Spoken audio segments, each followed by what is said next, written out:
नमस्कार, आप देखना शुरू कर चुके हैं हिंदू ग्राम नया संग्राम। मेरा नाम राहुल सौमित्र है। वैसे ये समय तो आपको खबर बताने का है, मगर इस वक्त एक मुद्दे पर बहस बहुत जरूरी हो जाता है और हम टाइम का वेट नहीं करते कि 8:30 बजे face to face Madhya Pradesh में ही आपको मुद्दों से अवगत कराएंगे। जब वक्त होगा, डिबेट होगी। वो मुद्दा जुड़ा है हिंदू ग्राम से। आचार्य धीरेन्द्र कृष्ण शास्त्री ने हिंदू राष्ट्र के पोस्टर बॉय बनकर उभरे हैं। अब तक बात जुबानी थी, मांग जुबानी थी, लेकिन इस बार उन्होंने इसको जमीन पर उतारने की पूरी तैयारी कर ली है। इसकी शुरुआत वो हिंदू ग्राम बसाकर करने जा रहे हैं। वहीं इस मामले ने सियासी तूल पकड़ लिया है। एमपी में हिंदू गांव के बाद अब मुस्लिम गांव की मांग उठ रही है और सीधे सीधे मुख्यमंत्री से यह मांग की गई है। इसमें कांग्रेस के प्रवक्ता हैं, उन्होंने लिखा है, अब्बास हाफिज उनका नाम है। वो लिखते हैं कि आदरणीय मुख्यमंत्री मोहन यादव जी, यदि देश का संविधान ऐसे धर्म के आधार पर गांव बसाने व बनाने की अनुमति देता है तो मुझे भी मुस्लिम ग्राम, ईसाई ग्राम व सिख ग्राम बनाने की अनुमति दी जाए। चूंकि बागेश्वर धाम में बनने वाले हिंदू ग्राम में करीब 11,000 परिवारों को बसाया जाएगा। गढ़ा में बागेश्वर धाम जनसेवा समिति सनातन धर्म प्रेमियों को जमीन उपलब्ध कराएगी, जिस पर भवन का निर्माण होगा।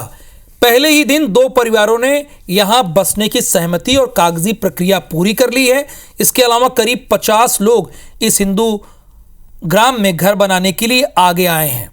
और अब यह बहस क्यों की जा रही है, ये बहस क्यों उठ खड़ी हुई है हिंदू ग्राम नया संग्राम में? इसलिए क्योंकि अब हिंदू ग्राम के बजाय मुस्लिम ग्राम की भी मांग की जा रही है और मुस्लिम ग्राम के बाद एक कदम आगे बढ़ के ईसाई ग्राम और सिख ग्राम की बात कर रही है। ये देखिए, यही है, यदि देश का संविधान धर्म के आधार पर गांव बसाने की अनुमति देता है तो मुझे भी मुस्लिम ग्राम बनाने की अनुमति दी जाए।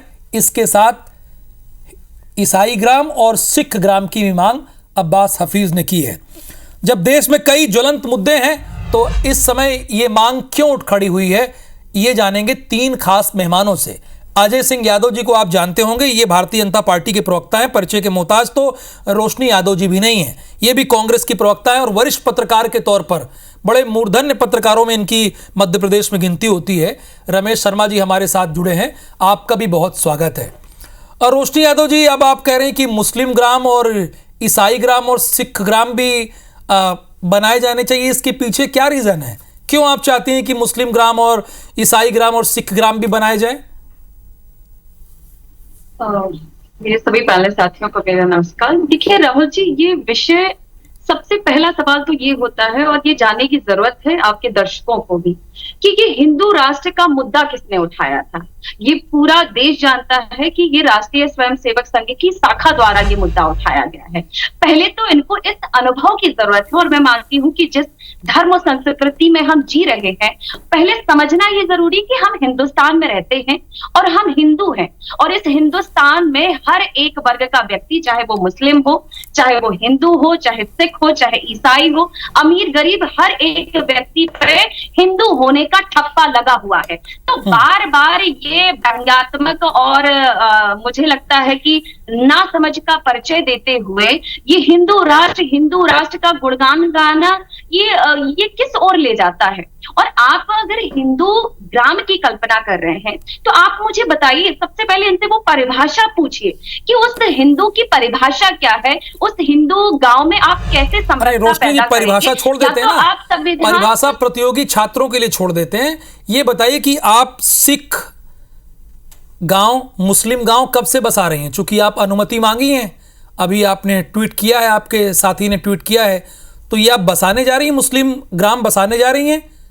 देखिए, बिल्कुल बिल्कुल मैं ये अनुमति बिल्कुल चाहूंगी मुख्यमंत्री जी से कि अगर इस तरीके का हमारे संविधान में अगर इस तरीके की स्वतंत्रता दी हुई है कि आप अलग से एक हिंदू गांव बना दीजिए और कोई जाकर के उस भावना से कहीं मुस्लिम गांव बना दे, तो आप इस भारत की संस्कृति और जो हमारा सनातन धर्म हमें समरसता में बंधने की बात कहता है, ये एक विविधता में एक सूत्र में तो मुख्यमंत्री जी से क्यों पूछ रही हैं? को कहां लेने जा रहे हैं? मुख्यमंत्री जी से पूछना क्यों पड़ रहा है आपको?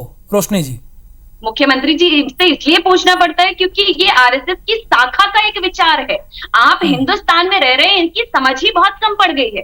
मुझे लगता है कि पाठशाला जाने की जरूरत है, क्योंकि जो विद्यार्थी है वो तो प्रतियोगिता परीक्षा में बैठ ही नहीं पा रहे। एमपीपीएससी की परीक्षाएं रद्द कर दी जा रही हैं। तो आज जिस तरीके से मुझे लगता है कि ये जो परिदृश्य बनाया जा रहा है, और मैं बाबा बागेश्वर जी को प्रणाम करती हूँ क्योंकि वे सनातन धर्म की एक आस्था का बहुत बड़े वर्ग का जो है आस्था उनमें लोग रखते हैं, लेकिन ये सीधा समझ में आता है कि जिस तरीके से वो जिस ग्राम से आते हैं वहां पे जो पंचायत और अन्य आदि भवनों पे, सरकारी भवनों पे जिस तरीके से उन्होंने कब्जा करके रखा है, मुझे लगता है मुख्यमंत्री को उस पर भी ध्यान देना चाहिए। जब वो गांव पुकार लगाता है। रोशनी यादव जी, आप बोलती बहुत अच्छा है, लेकिन जवाब तो दीजिए कि मुस्लिम ग्राम कब से बसा रही है ना? अनुमति मिलने के बाद कि बसाना शुरू कर देंगे?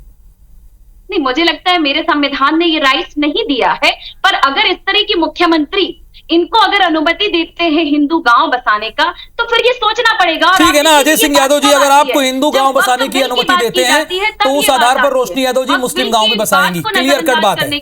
अजय जी, देखिए राहुल जी, धीरेन्द्र कृष्ण शास्त्री जी बागेश्वर धाम के पीठाधीश्वर सनातन धर्म के बड़े धर्मगुरु हैं और उनके द्वारा सनातन धर्म के प्रचार प्रसार और समृद्धि के लिए काम किए जाते हैं। ऐसे में कांग्रेस पार्टी का ये विरोध तो लगता है जैसे कांग्रेस पूरी तरह सनातन विरोधी हो गई है कि जहां सनातन का नाम आता है और कांग्रेस के नेता बेचैन हो जाते हैं। इसी भोपाल राजधानी में आरिफ नगर, इस्लाम नगर नाम से भी तो बसाए गए हैं नगर और मोहल्ले।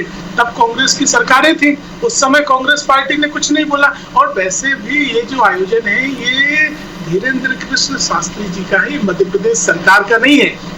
लेकिन कांग्रेस पार्टी जिस तरह से बेचैन है, अब वो समय आ गया है कि कांग्रेस पार्टी को अपना नाम बदल के ऑल इंडिया मुस्लिम लीग या MIM रख लेना चाहिए। क्योंकि अगर कांग्रेस पार्टी को इतनी तकलीफ होने लगी है सनातन धर्म से, हिंदू ग्राम से, हिंदू मंदिर से, राम मंदिर से, कुंभ से, तो कांग्रेस पार्टी को पूर्ण रूपेण मुस्लिम लीग अपना नाम रख लेना चाहिए और उसी एजेंडे को, जिन्ना के एजेंडे को लागू कर लेना चाहिए। ये पूरी तरह कांग्रेस की तुष्टीकरण की क्या नाम रख लें इसमें नहीं पड़ते हैं ना। कांग्रेस मुस्लिम लीग रख ले, AIMIM रख ले, ये विषय नहीं है। जो उनका नाम है वही रहने देते हैं। मैं ही जानना चाहता हूँ, रोशनी जी प्लीज, मैंने इंटरप्ट किया। रोशनी जी प्लीज प्लीज प्लीज, पहले राउंड में नहीं, पहले राउंड में एक दूसरे को नहीं टोकना है। अजय जी, जो बागेश्वर धाम की तरफ से यानी सरकार की तरफ से हिंदू ग्राम बसाया जा रहा है, उसमें बीजेपी का ऑफिशियल कमेंट क्या है, मुझे ये जानना है। आपको कमेंट जानना है। अब वो सनातन विरोधी है नहीं, ये नहीं विषय है ना कि वो क्या है। वो जनता देख रही है, निर्णय ले रही है जनता। देखिए राहुल जी, मैंने आपसे स्पष्ट तौर पे कहा कि बागेश्वर धाम के पीठाधीश्वर जो भी काम कर रहे हैं वो उनका व्यक्तिगत आयोजन है। लेकिन भारतीय जनता पार्टी सरकार सनातन के रास्ते पे चलती है और इस तरह के माध्यम को सही माना जाना चाहिए। सनातन का रास्ता सबसे अच्छा रास्ता है। कांग्रेस पार्टी दो बातें निकल कर आई हैं, दो बातें बीजेपी की तरफ से निकल कर आई हैं। पहली बात ये कि बागेश्वर धाम के पीठाधीश्वर जो कर रहे हैं वो उनकी व्यक्तिगत राय है, व्यक्तिगत मांग है। और दूसरी, बीजेपी सनातन पर चलने वाली पार्टी है, ये बात सामने आई है। और रोशनी जी कह रही हैं कि अगर हिंदू ग्राम बन रहा है तो मुस्लिम ग्राम की भी अनुमति दी जाए, सिख और ईसाई ग्राम की भी अनुमति दी जाए, ये कह रही हैं। रमेश शर्मा जी, मध्य प्रदेश आपकी ओर टकटकी लगा के देख रहा है। क्या भारत देश में हिंदू ग्राम बनाने की मांग की जा सकती है? और कांग्रेस का जो ये बयान आया है कि हमें भी मुस्लिम ग्राम बनाने की अनुमति दी जाए, कितना संवैधानिक है और ये क्यों मांग की जा रही है, इसके पीछे की वजह क्या है, आपसे हम जानना चाहते हैं। देखिए, ये दो अलग अलग बातें हैं। एक तो बागेश्वर धाम जी द्वारा एक हिंदू ग्राम बनाने का प्रयास, उसका भूमि पूजन। मोटे तौर पर अगर आप देखेंगे, पूरे देश में हिंदुओं के त्यौहार कभी भी निर्बाध रूप से नहीं होते। कावड़ यात्रा पर पत्थर फेंकते हैं, देवी जी पर पत्थर फेंकते हैं, गणेश उत्सव पर पत्थर फेंकते हैं, कार सेवकों को ट्रेन में से उतार करके जिंदा जलाया जाता है। तो मुझे जो लग रहा है कि निर्विघ्न पूजन कर सकें, उसके लिए बागेश्वर धाम की ये पहल होगी। क्योंकि मोटे तौर पर अगर आप देश में देखें तो देश में शायद किसी बड़े नगर में हिंदू निर्बाध रूप से रोज तो मूर्तियां तोड़ रहे हैं लोग घुस करके। तो मुझे लग रहा है कि वो कुछ ऐसा परिक्षेत्र बनाते चाहते होंगे जिसमें सनातनी बिना किसी बाधा के अपने त्यौहार मना सकें। इस पर उन्होंने सरकार से काम नहीं किया, इसमें दो लोगों से उन्होंने जमीन ली हुई है और ये उनका निजी तौर का प्रयास है। एक बात तो ये हुई। अब दूसरी बात ये कांग्रेस द्वारा रमेश जी, क्या निजी तौर पर ऐसा प्रयास कोई कर सकता है? रमेश जी, ये हम लोग इसे क्लियर करते जाएं। निजी तौर पर अगर कोई चाहे, कोई संत चाहे, तो क्या वो ऐसा कर सकता है, हाँ या ना? उसके बाद आप अपनी बात कंटिन्यू रखिए।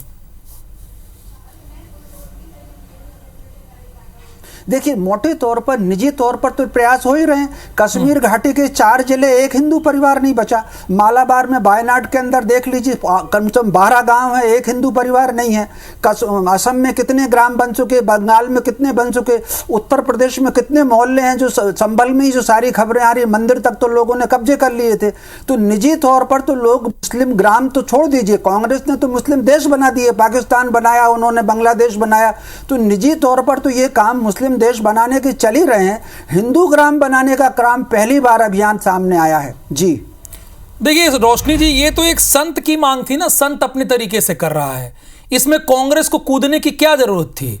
देखिए, वरिष्ठ पत्रकार ने भी समझा दिया, कई ऐसे जगह पे हैं, कई ऐसे उन्होंने बता दिया, केरल बता दिया, जम्मू कश्मीर बता दिया, उत्तर प्रदेश के कई इलाके बता दिए, पश्चिम बंगाल के कई इलाके बता दिए जहां पे हिंदू है ही नहीं है, गांव में एक भी हिंदू नहीं है। तो जब एक संत ऐसी मांग कर रहा था या मांग कर रहे हैं, इसकी परिकल्पना शुरू कर रहे हैं, तो इसमें कांग्रेस को एंट्री लेने की क्या जरूरत थी? क्यों आप चाहते हैं कि मुस्लिम ग्राम बनाने की आपको अनुमति दी जाए? राहुल जी, मैं मेरे वरिष्ठ पत्रकार की बात से जोड़ते हुए जरा इस पर स्टैंड लेना चाहूंगी कि जब कश्मीरी पंडित यहाँ भाग करके कश्मीर से आए, तो आज सरकार ने हिंदू के नाते और पंडित होने के नाते उनको कितनी जो है कश्मीर में जगह दे दी और एक हिंदू को संरक्षण दे दिया।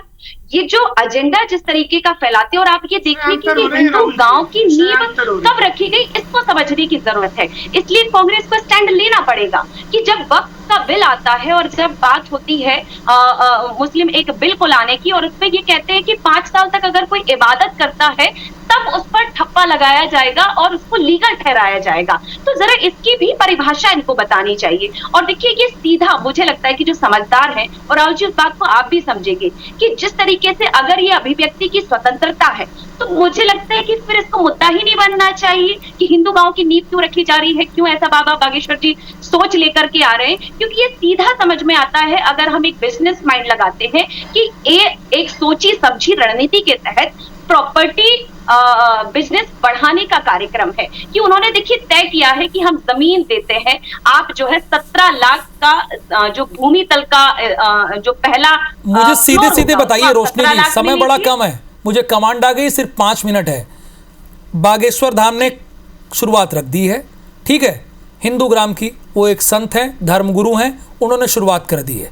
उन्होंने कैंसर हॉस्पिटल की भी शुरुआत कर दी है, उसकी भी आधारशिला उन्होंने रख दी है, काम चल रहा है। तो अब कांग्रेस मुस्लिम ग्राम बनाएगा या सिर्फ वेट करेगा? करे, आपका अगला स्टेप क्या है, फर्दर स्टेप क्या है? देखिए, हम संविधान को मानकर चलते हैं और संविधान की अवहेलना नहीं कर सकते। इसी राष्ट्र की, अगर इनको हिंदू राष्ट्र की पहले तो मुझे लगता है कि परिभाषा जानना चाहिए, क्योंकि ये राष्ट्र जो है ना, राष्ट्र की परिभाषा ही राष्ट्र को ही देश कहते हैं। और हिंदुस्तान में हम रहते हैं तो हम सब हिंदू हैं, तो इसमें हिंदू गांव मेंशन करने की क्या जरूरत है? फिर मैं भी एक मांग कर देती हूँ, एक रोशनी गांव के नाम की प्लेट लगा देती हूँ। हिंदुस्तान में भी हिंदू है ना, जायज होगा? ये क्या जायज होगा? हिंदुस्तान में भी हिंदू है, हिंदुस्तान।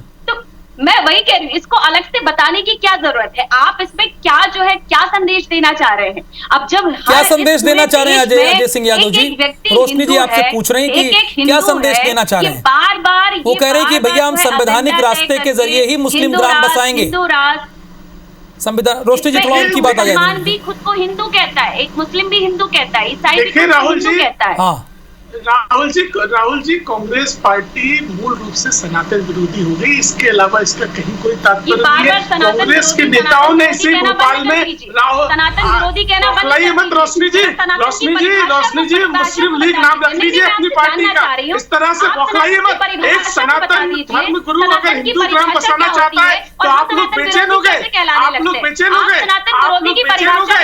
ये कौन से संविधान में लिखा है कि हिंदू ग्राम नहीं रख सकते? बताइए मुझे। अरे आपकी बेचैनी है, आप लोग कलमा पढ़ने का काम करते हैं, भगवान जी ने कार्यालय में और हम केवल विरोधी है, बना सकते हैं और नवरात्रि का विरोध करते हैं। वेदांत के उच्चारण और मंत्र तंत्र यंत्र से हम भी पैदा हुए हैं, इसीलिए इस तरह की बात कर रहे हैं। परिभाषाओं को नहीं जानते तो ये बेबुनियाद एजेंडे मत गढ़ा करें, मनगढ़ंत कहानियां गढ़ना बंद कर दीजिए और देश को भ्रम में डालना बंद कर दीजिए, देश को भ्रम में डालना बंद कर दीजिए। मेरा सीधा सवाल है, सनातन की परिभाषा बता दीजिए, सनातन की परिभाषा बता दीजिए। अगर इतनी बुद्धि है और आपकी पार्टी अगर सनातन की परंपरा पर चलती है तो परिभाषा बता दीजिए। आप परिभाषा बता दीजिए। अरे ये तो पूरा देश हिंदुस्तान है, पूरा देश हिंदुस्तान है, ये पूरा देश हिंदुस्तान है, आपको इसकी परिभाषा नहीं पता। अजय जी, ये पूरा देश हिंदुस्तान है, ये पहले से हिंदू देश है, ये पहले से हिंदू देश है,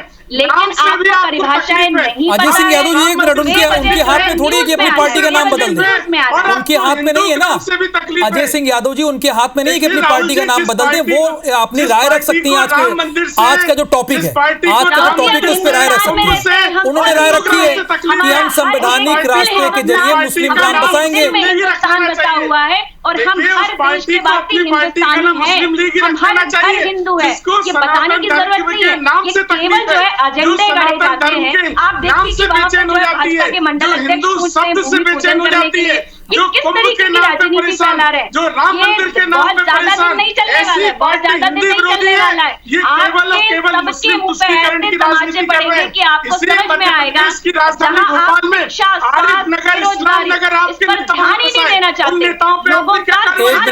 अजय जी, अजय जी, अजय जी, अजय जी, अजय जी, अजय जी, अजय जी, प्लीज, अजय जी, रोशनी जी, अजय जी, रोशनी जी, आप थोड़ी देर चुप हो जाइए ना। आप लोगों ने आपस में बहस कर ली, आपस में बहस कर ली, आपस में बहस कर ली। एक मिनट, एक मिनट, अजय जी और रोशनी जी, नहीं, मैं आप ही से आरोप पूछने। अजय जी, एक minute, please silence, please Ajay ji, please Ajay ji, Ajay ji, please please, बारी बारी से अजय जी और रोशनी जी, प्लीज अजय जी और रोशनी जी, यहाँ पे चुप होना होगा तभी आप डिबेट आगे बढ़ेगी ना। अगर बोलते रहेंगे तो डिबेट आगे नहीं बढ़ेगी। देखिए रोशनी जी, अजय सिंह यादव जी ये कह रहे हैं, आप दोनों जब बीच में लड़ रहे थे, तर्क रख रहे थे, वो कह रहे थे भैया इसी देश में आरिफ नगर भी है, मुस्लिम नगर भी है और आपकी पार्टी का दफ्तर भी 24 अकबर रोड पर ही स्थित है। वो ये बात कह रहे थे। ये तो अगर हिंदू ग्राम एक संत रख रहा है तो इसमें क्या दिक्कत है कांग्रेस को? राहुल जी, मैं भी वही कह रही हूँ कि मुद्दों से भटकाना है देश को और प्रदेश के लोगों को। मैंने पूरे समय सुना और आज वो जवाब भी सुनना चाहती है। रोशनी जी, आपको अपनी पार्टी का नाम मुस्लिम लीग रखने के लिए प्रस्ताव देना चाहिए और आपको संविधान की जगह इस्लाम को अपना लेना चाहिए। अजय जी, मेरे पास समय होता ना, मेरे पास समय होता तो मैं आपको देता, लेकिन रमेश शर्मा जी से फाइनल कमेंट लूंगा मैं। रोशनी जी और अजय जी, एक फाइनल कमेंट मैं रमेश शर्मा जी से ले लेता हूं, क्योंकि बहुत धैर्य से वो आपकी बात सुन रहे हैं। रोशनी जी प्लीज सुन लेते हैं ना, अजय जी प्लीज सुन लेते हैं। आपने ये कहा है, देखिए आपने ये कहा कि कांग्रेस को अपनी पार्टी का नाम बदल लेना चाहिए, कहा ये बात चली गई रोशनी जी तक, लेकिन रमेश शर्मा जी का एक फाइनल कमेंट लेते हैं। शर्मा जी,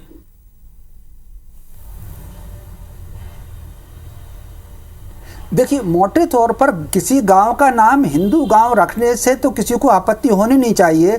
भोपाल में एक मोहल्ले का नाम इस्लामपुरा है, एक बगल में पूरे गांव का नाम इस्लाम नगर था जो अभी बदल दिया इस सरकार ने।